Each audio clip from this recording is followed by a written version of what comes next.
You won't believe what happened to me on the last day with the van, so stay tuned to the end of this episode to see.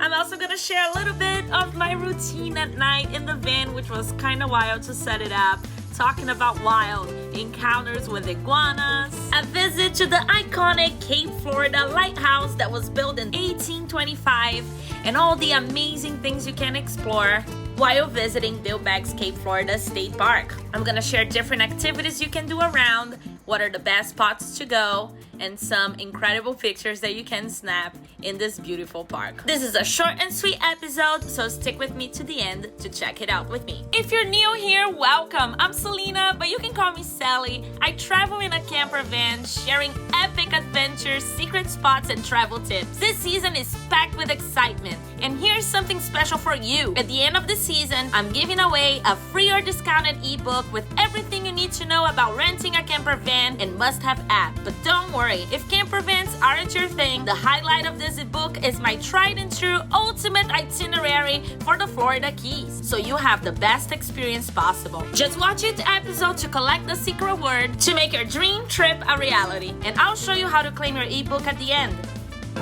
Let's adventure, everyone! This is Florida Key season, episode 15.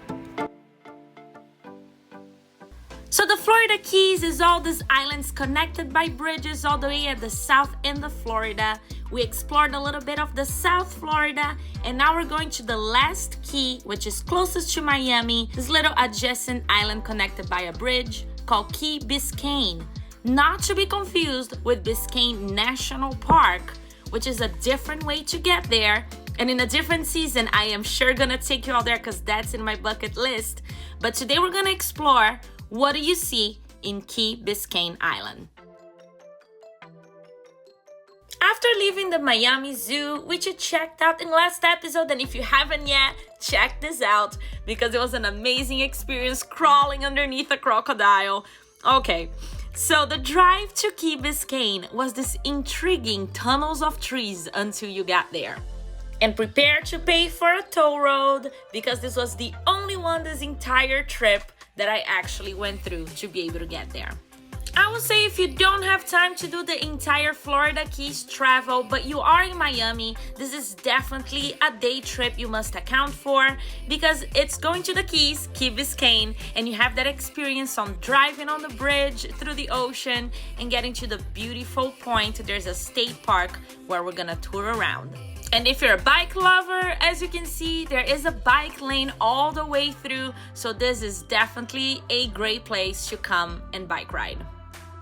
Welcome to Biscayne Cape Florida State Park. Admission is $8 per vehicle. They're open at 8 a.m. until sundown, and you can get all this information on their website, as well as plan your day because there's many activities you can explore around here. There are many different areas of the park that you can walk and explore, get close to the water, and even walk along a seawall. Actually, this is the path for you to get to the Cape Florida Lighthouse. It's important to know if you're planning to take a tour of the lighthouse itself, it only happens twice a day, 10 a.m. and 1 p.m., and only Thursday through Monday. So plan your trip to here on these specific dates if that's what you want to do. The iconic Cape Florida Lighthouse is the oldest standing structure in Miami-Dade County. It was built in 1825 and it has weathered hurricanes, pirates, and centuries of change, standing tall as a symbol of resilience and giving you the experience of these amazing views 360 from the point of Key Biscayne Island. Isn't that just amazing? You can and you must step back in time as you explore the meticulously restored replica of the 1825 Lighthouse Keeper's Cottage, a charming brick house that offers a glimpse into the daily life of those who once maintained this vital beacon. And right around the corner, you can view the original lantern room, now displayed at ground level. There are many different trails around the park that you can explore and also bike ride. So come ready for a day of exercise and full of adventure around here. And don't let these gigantic iguanas scare you, making you think that you're finding a bear in the middle of the greens. It makes a loud sound, but it's just a gigantic iguana. And now my favorite part of this entire park. I mean, I do love exploring lighthouses, but the beach at this park was absolutely stunning. Powdered sand, beautiful and vast beach area. You have beautiful views of the lighthouse and a nice place to walk, chill, enjoy in the water, and just have a peaceful time.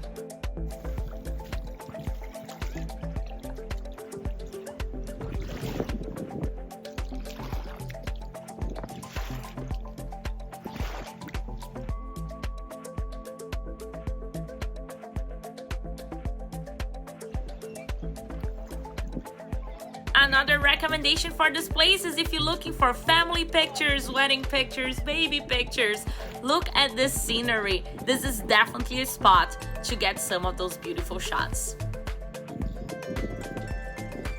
And of course, I got some of mine.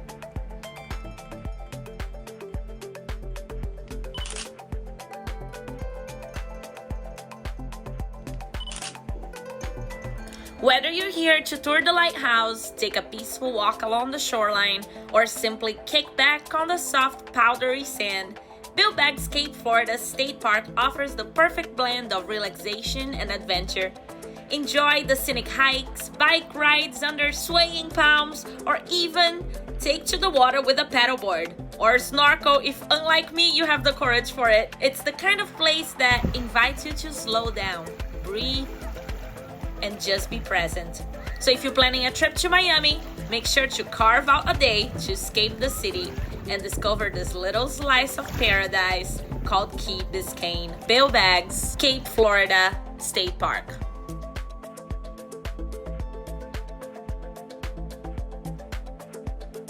There's something about walking on the beach that always brings me home, not just to a place, but to a feeling. With every step, I feel the cool softness of the sand beneath my feet, the rhythm of the waves whispering to the shore, and the wind brushing gently against my face. It's a moment to breathe and just be. It takes me back to the long beach walks of my childhood with my mom, my sister, and friends in our beach house in Peruibe, São Paulo, in Brazil. No rush, no noise, just laughter, stories, and the sound of the sea. So of course I walked all the way to the end and even checked seeing Miami on the opposite side. How cool was that?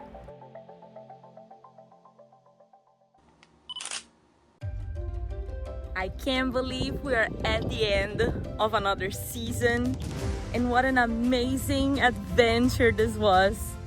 So many learnings about camping with the van, about meeting people, about experiencing different things I haven't before, another load of firsts.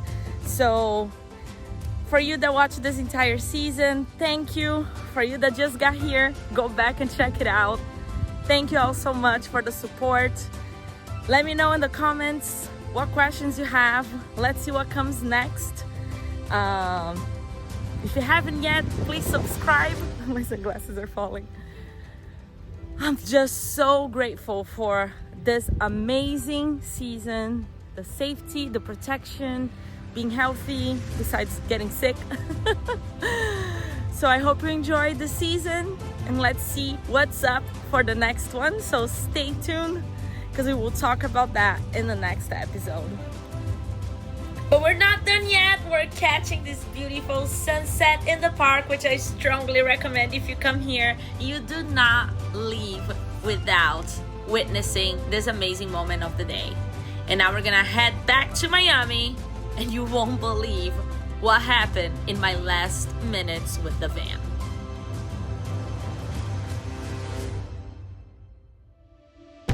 So of course you have experienced times where things don't go to plan. Well, watching my episodes, you know this is a thing. I found this amazing restaurant by this marina. I really want to close out the season with this very beautiful dining experience But I got to this parking lot and the van couldn't fit in the back. I found this other van parked here. So I was like, perfect, I'm gonna get ready here. And as I'm getting ready to go to the restaurant, I start hearing these weird noises on the outside of the van. So I decided to come out and check what the heck was going on. Oh my God, you guys, I parked in the wrong spot and I almost was not able to take the van out of here. So I heard this gentleman doing his job and I spoke to him. He was very nice and we were able to undo before I got stuck here. Thank you so much, sir.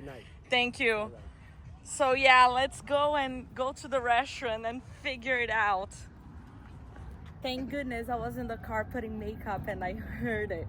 Otherwise, I try to park here because it's away from the restaurant, so I figure, you know, people will have, it will be a tight space and the van takes a lot of space.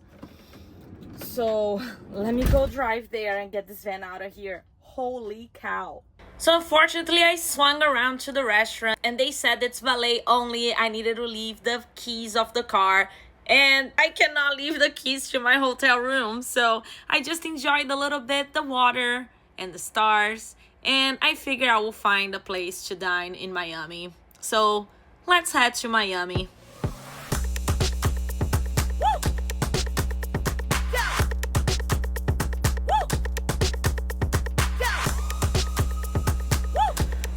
Well, if there's one advice I always repeat in the seasons traveling alone as a female in a camper van is that if you are in a situation that you just don't feel comfortable, just get out of it or don't go through it. And when I arrived in Miami, I don't know, this town reminds too much of São Paulo, where I'm from in Brazil. I feel it's a dangerous place and I don't quite feel comfortable in a lot of areas. So I tried a couple of spots and it was just sketchy areas to try to leave the van. And I decided it was time to just close shop, enjoy my routine in the van, get everything ready to sleep, and wake up early tomorrow to go return this van. So this is time to say goodbye to our Hotel on Wheels for season 2. Thank you again for all of you to watch. If you are collecting those keywords, the keyword for today's episode is lighthouse, which is kind of 2 words. So make sure you save all these words next episode. Before we wrap up and review the season on a nice movie recap of the Florida Keys adventures, I'm gonna share with you all about how to van. So if you're interested in renting this camper van here in Miami, I'm gonna give you all the tips of what a first-time renter should know to research your van, hop on it, and know exactly what you're doing and what you're looking for with all my lessons on my rentals. So hopefully that can be not only helpful, but if you're not gonna rent, it can be entertaining for you to know how do this work. So make sure to subscribe, turn on your notifications, and leave me a comment with questions you have about camper van traveling, female solo traveling, because I will be answering those at the end of the season. I'll see you next week.